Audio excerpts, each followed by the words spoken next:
This one's for anyone who wants to start building something for themselves so that they're not vulnerable to the business where they work. This is for somebody who wants to stop being concerned and actually stop being fear-based. And this is going to help you continue doing things that make you happy because you'll have a lot of control as you do to start a side hustle, to start replacing your income and even 10x the amount you earn now through the business model of wholesaling real estate, a strategy where you make big checks for finding a rundown house and passing that off to an investor. My name is David Lecko, and I created a process that's helped people close 10,000 deals in all 50 states. And my guest today is Zack Boothe, who's done over 1,000 deals himself, making $1 million per year, finding these rundown houses in Utah. And he's going to give us the 4 stages of wholesaling so that if you're listening to this for the first time, you could go and execute on finding your first deal after listening to this episode. So, Zack, tell me, how did you make $10,000 from finding your first rundown house and then passing it off to an investor? I bought, or actually pulled a list from the city. It was a code violation list. I sent a postcard to that seller, or potential seller, I should say, and they called me back. The guy had a house that he didn't want to deal with. The crazy thing is he was actually a very wealthy guy, and him and his partner had a falling out. I think they had over 300 rentals at one point. It was their very last property they had, and they just didn't want to deal with it. They named their price, take leave it. I sent them a DocuSign. I had no idea what I had. I had no idea if I was too high. Luckily, I had done the proper task of building a buyer's list properly, and I had a motivated buyer that needed to move money for tax purposes. His offer came in $30,000 higher than any of my other offers. And, the difference between what I had it under contract for versus my best offer was a $10,000 profit in my check, or $10,000 check in my pocket is what I meant to say. So I was very excited about it. Right. That's an amazing first deal to get. And I'm always surprised by how much people will pay for these houses. And you said that he needed to put money somewhere to avoid taxes, right? So he had to urgently find a real estate investment, and was willing to pay more for that perhaps than somebody with less money to worry about. It's kind of what I've noticed. Is the wealthier someone is, the least they care about how great the deal is how that seems to work out. Yeah. I mean, yeah. So what were you doing before that drove you to try this new thing called wholesaling real estate?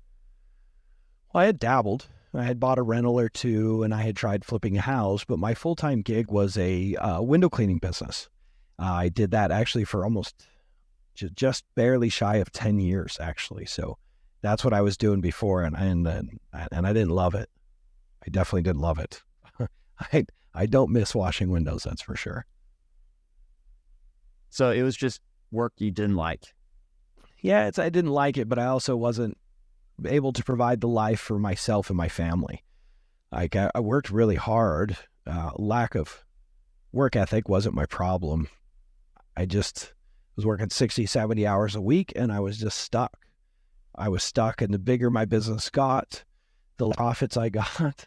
So I had hit that point of diminishing returns. I had 3 trucks and 13 employees, and I was making less money then than it was just me and 3 employees with 1 truck.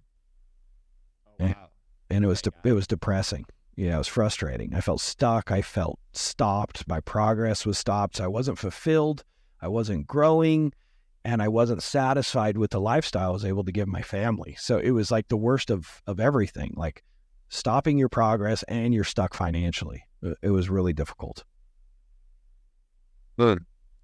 Well, I know I visited you in Utah now, and that seems totally different than your current life, because we got out of the truck after having dinner, and your own radio commercial was going on. So you actually... That's funny. I forgot about that. Home. And then you were right in between taking these like 2-week-long hunting trips, which is a passion of yours. Yeah. So it seems like that's like a world of difference now, where you're not limited. You can make enough money where you could take 2 weeks off here and there and have a break for dinner with me in between. Yeah. It's a huge blessing. My life, I wake up every, it's the financial and the time freedom is amazing, but even more important than all of that, David, is I was telling my wife this last night. I wake up excited. I'm excited to leave the house to go to work. I'm excited to leave work and go home and be with my kids. I'm excited about the results. I'm excited about all the vacations I have planned. I don't feel stuck anymore, which honestly was the biggest burden, because, money doesn't give you total fulfillment for sure. It's a tool, it's a resource, it's needed to help us be happy. But when I feel like I have my cake and eat it too, right? I have fulfillment, I have purpose. I'm excited about what I get to go do. So yeah, man, life is so different. So different than it was. Right. There's people that I talk to that they feel a little bit uncertain about, how the economy will affect their job and what they'll actually be feeling as a result of that. Will jobs get cut? But I think that you can find a lot of confidence when you can build something for yourself, like you've done with wholesaling real estate.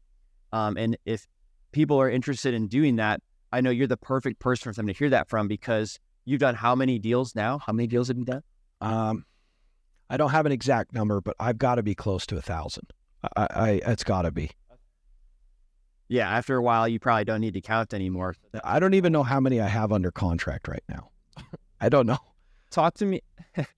Talk to me about, that's amazing. You've hired people to actually do the work of the business. How many people work for you now full time? So we have 2 acquisition guys, 2 real estate agents we push retail leads to, and a couple systems people, a couple Filipinos, and we're doing it in a couple markets, right? So everything from land to single family homes as well. So for anybody who's actually, experiencing that stress at work, wanting to replace their W-2, build something for themselves to alleviate that concern about just being affected by the economy and taking control, can you break down what you call the 4 stages of wholesaling real estate so that somebody brand new could listen to this episode and go out there and do it? Yeah. So 4 stages, right? Stage 1, I call the foundation. The foundation is everything you need to do before you go to stage 2, which is finding sellers. So stage 1, you got to get your real estate contracts, talk to an attorney about the legalities of wholesaling. You've got to get a title company or an escrow company or a closing company, whatever you call it, your state, someone that understands the creative structuring for the paperwork of transferring ownership, right? That's what they do. You've got to get a cash buyers list, a list of people that would buy your deals, right? So you can get the highest and best possible. You've got to get all of those things in place, and that's stage 1. Stage 2 of the process is what I said before, which is finding a seller. All right. I love driving for dollars. It's my number one strategy that I use. If y'all don't know who I am, I did a 40-day challenge where I did driving for dollars to find these sellers. And I wholesaled 3 properties, made $93,000 with $1,000 spent on driving for dollars. It's crazy, right? So I love driving for dollars. So stage 2 is finding those sellers. And if you want to break these down, even more, I could just clean them up and then break. I don't know how you want to approach that. But stage 3 is once you find a seller that's willing to sell, now we got to understand how to negotiate, how to know what to offer, how to be the one that they want to work with, right? So that's stage 3 is the negotiation process. And that one may be very scary for some people. And then stage 4 is once you're under contract with that seller, you got to find a buyer for the deal. You've got to market it to your buyers, get highest and best, sign the contracts, send to the title company and get paid. All right. So those are the full 4 stages of real estate wholesaling. So I noticed that you said driving for dollars was your favorite strategy. Like, that's just looking for a rundown house. Why do you like doing that so much? Yeah, a lot of beginners do that, but you're huge, right? You're doing like $1 million plus per year in assignment. Yeah. So to be successful in any business, the less you spend to find a client, it equals more money in your pocket. The more money you can keep, or the more money you have in your pocket after you found that client. So for example, it doesn't matter if let's say I'm doing window cleaning. If I spent $10 to find a client and I only make 11, I don't have enough money to pay someone to clean the windows. and to do the billing and the invoicing and to pay for the materials and supplies, right? And so I'm not going to be a successful business. So it all starts with the first metric is how much did it cost to find the client? So for us, how much does it cost us to find a seller that's willing to sell at a discount? And then how much do we make? So my driving for dollars ratios are 1 to 10, meaning 10% of everything I make goes to marketing. So if I spend $1, I make 10. All my other marketing strategies within real estate, I do radio, I do all sorts of stuff. I get a 3 to a 4 to a 1, right? Which means I spend $1 to get 4. But with driving for dollars, I spend $1 to get $10. That leaves me 9% of the money I make to spend on the best possible team members to make as much money as possible to make my problems and my headaches of managing people non-existent, right? And so it's allowed me to have a very profitable company with very little brain damage. What do you think that you've done uniquely that's allowed you to scale it beyond just somebody doing 1, 2, or 3 deals? Yes. So driving for dollars, if it's done properly, here's some of the metrics that I shoot for. So now you can go, am I doing driving for dollars like Zack? Am I doing it, I shouldn't say, am I doing it properly? I sound pompous. But if I do $1 million a year doing driving for dollars, right? So this is how I'm doing it. I'll just tell you that, and you can compare it against what you're doing. So are you adding 50 to 100 properties to your driving for dollars list for every hour that you drive? When you cold call this list, are you getting 6 contacts every single hour of dialing? Is your average deal, right? Are you, spending $1 and making 10? Are those ratios there with your marketing and your conversions? And if you can do that, then you're on the right path. And and the cool thing with driving for dollars versus some of these other strategies, let's say we're making the same ratios off an eviction list. Well, it's still not as good because there's only so many evictions that are filed.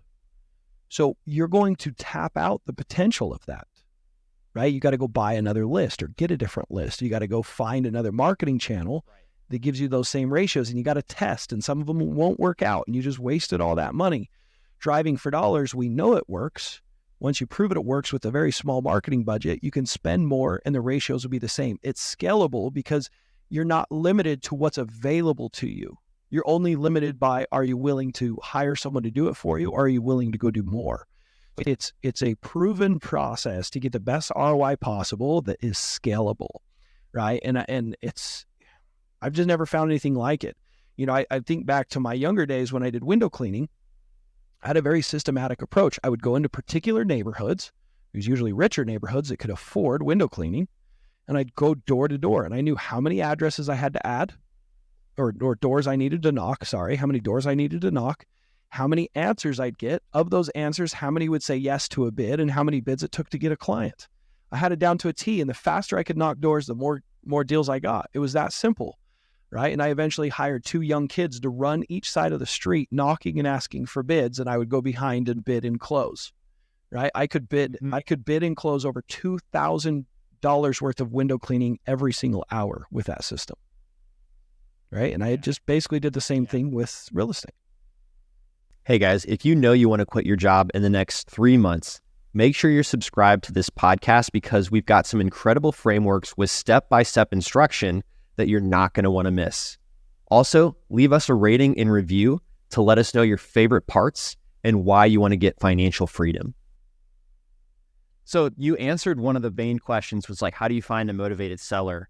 Can you talk to me next? Was your step 3 on negotiating with them, making you the right choice for them and understanding that you're a great person to work with? Yeah. So most people, the way they approach their negotiations with the seller is they try and convince them, right? They feel like they have to convince someone to do business with them. And it's the wrong approach. So it doesn't feel good to even have that thought. It feels like you're forcing something. Yeah. And that's why most people are afraid of sales. They think that's what sales is. I mean, it's not what sales are, right? It's not. The rule of thumb for myself and with all of my clients is if a family member calls about, your service of, buying and selling a house, if your negotiation process or your conversation changes at all, you're doing it wrong, right? So what that does is if you don't know what to say, well, if we're in a situation with your Aunt Lucy that you love dearly, what would you say to her? Right? Because what will happen is you'll come from a place of love and of care for the other people and what they need and why they need it. And you may push them to work with someone else or not even sell their house at all. Right? And what that's going to do is you're going to quickly filter out people that are not a fit for you. You cannot help. And so you're not wasting your time. So then your time's dedicated to the people that you can help. And since you've asked them intelligent questions of what they need and how they need it and when they need it, they're going to go, man, this person actually cares about me and he really wants me to be okay and happy. And if I'm going to work with anybody, that's the person I want to work with. Now, all of a sudden, competition doesn't exist. You're the one that they want to work with because you were authentically worried about them. And so negotiations is not as hard as you think. Obviously, you got to make money, but they need to know that and they need to be okay with that. And if they're not an ideal client. Gotcha.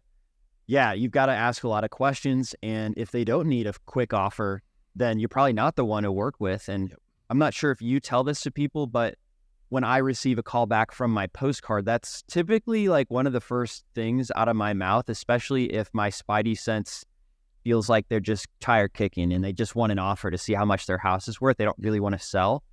I'll just ask if there's some timeline where they want to sell. And if they're like, no timeline, I just say, well, hey, like, have you considered why you'd want to work with an investor like me? I wouldn't be the top dollar. Do you say that yourself? I just started saying that. Yeah, 100%. I filter out all options. Everything from, if I find out what's... If they want to continue, well, now it's in your court because they already said, yeah, I know you're not going to be the top dollar. So it feels better. 100%. And they appreciate it and they feel like you're being authentic and you're being honest, And I even suggest they do other things. I ask them questions. What's the situation? Is it a rental? Is it a primary residence? If you watch the 40-day challenge, like I mentioned before, day 4, I signed 3 wholesale contracts with the same guy. He's a wealthy investor. His name was Jerry Tidwell. And you literally hear me say, Jerry, you just told me you fixed them up, new roofs, completely remodeled. They got tenants. I know you want to sell it, but dude, just list it with a real estate agent or list it yourself. You'll make way more money than selling it to an investor like me. You're an investor. You understand this. He literally says, Zach, I do not care. I'm like, okay, I'm on my way, right? Like, let's do this thing. Yeah. Right?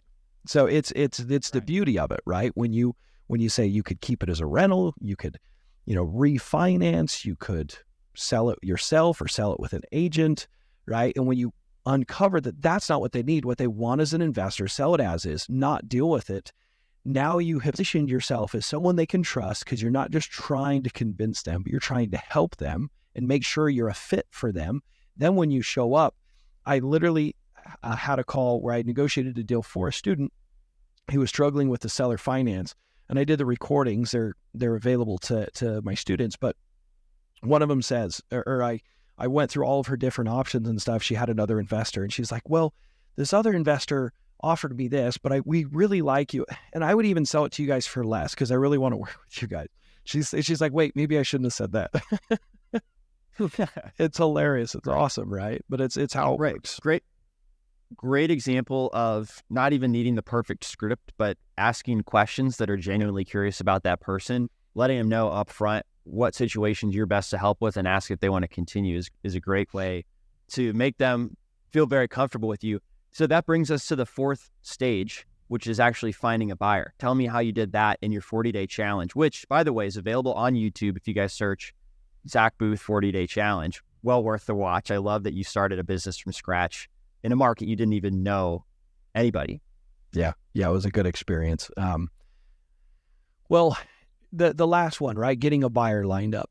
So if you did stage 1 properly of building a list of cash buyers, this part is much easier, right? Because all you have to do is create a text and an email blast to your list. You always want to send your deal out much lower than what you think the market will pay for it. If you send it too high and you have crickets and you have good buyers, that means you're priced too high. The funny thing is, even if you're only priced $5,000, $10,000 too high, you're going to get crickets. Most flippers, buy and hold investors, they're not wholesalers. They're not out negotiating deals. They like construction. They like the simplicity of putting their money to work. They're not really the hustle, get out and get it done kind of, right? So if you send it too high, they just quickly glance at it and go, what a crappy deal. And they don't call you. They don't think, that's a crappy deal. I bet I could offer less because no one else is going to pay. They're not going to call you. They don't do that. I don't know why, but they don't, right? So what you need to do is you need to send it for less. Like you're better off to send it $20,000 less than you think you can get it for, even if that means you're sending it out for what you have it under contract for. Because what will happen is it'll cause a feeding frenzy. They'll see the deal and like, wow, I want it. That's a good deal. And they're going to call you. If you don't get this call, let me explain. If someone doesn't call you and says, I'll take it right now, sight unseen, what do I got to do to lock this up? I'll offer you what you're asking. If you don't get that call, you're doing it wrong. Right? Yeah. So actually, yesterday I just interviewed one of your students, JP Haggerty. Yes. He's episode 92 of the DealMachine podcast. And he said he made $35,000 on this wholesale deal, but he did not plan to make that much because he took your advice of sending it out much lower than what he thought it could sell for. And people came and saw the property. They saw the other people also there. And so they offered way more than what he was even asking. Yes. And some people are like, well, doesn't that upset your buyers? It can if you do it wrong. You could do this so wrong and burn bridges and it'll kill you long term. The last thing you do is say, well, I've got an offer from Bobby for 100. If you'll offer me 105, yeah, let's do this thing. Because now they know you tell the numbers. They're not going to give you a number till they know your numbers. You're going to get jerked around by your cash buyers on the next one. The way you do this is you send it low. And they're gonna like, I remember JP calling me. This is a perfect example, right? Zach, I got an offer. Should I take it? Should I take it? It's $20,000. I'm like, JP, no, do not take that deal. Because what happens, they'll lock you under contract.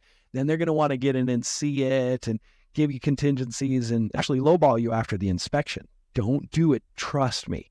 You go, that's so kind of you. I'm super glad you're interested. We have our inspection. Come to the inspection. Walk it. I've got just a couple other investors that were interested. I'm just going to take highest and best. I'm going to give everyone the same chance. I will not tell you what numbers I have. I will not shop your number. It's highest and best. And you got to make an offer that makes sense. So even if it's less or if it's more than my suggested asking price, that's fine. That's the script. Do not cave to them bullying you. They may even say, well, fine, I ain't coming. If you're going to do business that way, that's not how I do things. Okay, well, I hope you have a wonderful day, right? Because I promise you they're not your best buyers. Okay, so then when they come, you get highest and best. JP, I believe, got a $15,000 over suggested asking price on that deal because of this exact process. Right. Yeah. Yeah, I remember I talked to him. Love it. So I talked to him like every day, sometimes 4 times a day through that whole process. He's freaking out. He's 20 years old and has $35,000 on the line. It was so fun. So can you recap what the 4 stages are just once again and make sure everybody leaves knowing what those are? Yeah. 4 stages of wholesaling. First, your foundation, right? Cash buyers list, title company, contracts, right? Stage 2, this is your finding a seller, right? We use driving for dollars. I know David has DealMachine. I love it. I use it. There's tons of great stuff out there on that. You can watch my 40-day challenge, watch me do driving for dollars, right? And then stage 3 is negotiating with the seller, talking to the seller, getting them to sign that contract. And then stage 4 is getting a buyer to take over that deal and closing on it for you. Thank you so much. I know when the way you break that down is so helpful to somebody who's just brand new and looking to do this. Where can people follow you to find out more information about the deals that you're doing and also the coaching that you can provide? Yeah, if you guys want to go to check out my podcast, if you're listening to this podcast, you may like mine as well. It's called the Driving for Dollars Mastery Podcast. Catch it anywhere you're listening to your podcast. You can also check me out on my website. It's called drivingfordollarsmastery.com. What's your favorite podcast episode? Is there one that comes to mind that people could start with? Oh boy, I have hundreds. It's so hard. It's so hard to pick. What I would suggest is I have coached and I have helped hundreds and hundreds of people from every different background, everything from chaplains to firefighters to single moms to husband and wife duos. Go in there and find the person that is the most similar to you and listen to that episode, what they did, how they did it, how they got their first deal, how they made money, and listen to it and be inspired, but more importantly, take action on it, right? See that there is no obstacle that's going to keep you from being successful. Your journey is hard, but someone has conquered the same struggles that you're dealing with. And I promise they're on that podcast. So that would be what I would suggest. Great advice. Thank you so much, Zack. Would love to have you back on this one, even as a regular guest. If we can continue to break down these frameworks like you did today, that really goes over well. I get a lot of good feedback from that. Awesome.